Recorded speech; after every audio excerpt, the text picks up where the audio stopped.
did you finish that psychology homework? What psychology homework? You know, where's my mind project? Did you do it? Oh crap, no. I better get on that. Yeah, it's due tomorrow. Crap. Gotta go work on it. So, my psychology project. Where's my mind? Well, my mind is usually centered around this. It happens. In today's society, people always have their phones, either talking or walking, texting or snapping, or just plain out listening to music. It's the world we live in today. For this project, I had to unplug my headphones and put them in my back pocket. I had to realize who I actually was without posting a picture of it on Snapchat. The first thing I learned about myself is my trait theories. For my strengths quest, I got 3. My first one is woo. I tell people what they want to hear, no matter what. It's a really bad habit of mine, but I can't help it. It's the way I am, and I put it with agreeableness because I am very likely to agree with you. I am high up on the scale. Intellection. I put it with consciousness. If you tell me something while we're walking through the hallway, I'm not going to remember it. I am the type of person that gets from point A to point B. If you tell me something in biology while I'm actually paying attention and taking things in, I am more likely to remember it. I am made to high range on this. Input. I love to talk. All the time. To meet new people is my favorite feeling in the world. I love going out and just seeing somebody and be like, whoa, you look really cool. Or I love your jacket, and just talk to them and become their friend. Meeting people is one of my favorite things.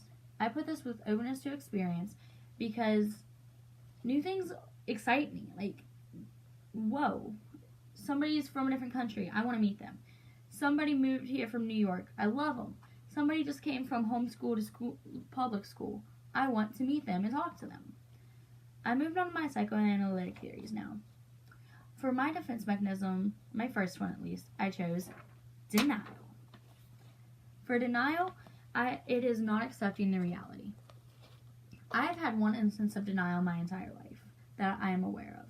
I'm sure I've had little cases along the way, but my major one was when my dad told me he didn't want me anymore. About a year ago, my dad and I got into such an argument that he told me that I was not welcome at his house anymore. About 2 months passed without him and I talking, and I was beginning to wonder. I texted him and said, hey, and he replied, what do you want? I said, when can I come back down? And he said, never, I don't want you back. It got to the point where I was cutting out my friends because I did not believe them when they said it's not going to be the way it used to be, that he's gone, that he's not wanting you anymore. My next one is reaction formation. We see this a lot in the hierarchy of high school. The example you gave us was a dad to his child and then the child to the bully, becoming the bully. Mine is that a football player is hitting on a cheerleader, and the cheerleader totally turns him down, and he comes back to the guys, and he's like, guys, she couldn't handle me, and all this. The guys are like, yeah, sure, whatever. And this football player goes to empty his tray and trips over a book bag. And then he just yells at this little guy that's sitting here reading his book, not causing any problems, and just yelling at him and calling him stupid and making the little guy feel terrible and just repressing all that anger on this little guy that wasn't doing anything to begin with because the football player tripped over his book bag. Moving on to Eric Erickson. His first stage of development is trust versus mistrust for the infant stage. It happens from 0 to 18 months. You are learning who you are, who your parents are, and who you live with most of the time. You're learning about who you can trust, likewise. If you're holding a baby and it starts to cry, what is your first reaction? You give it back to the parent because the baby trusts this parent and will stop crying.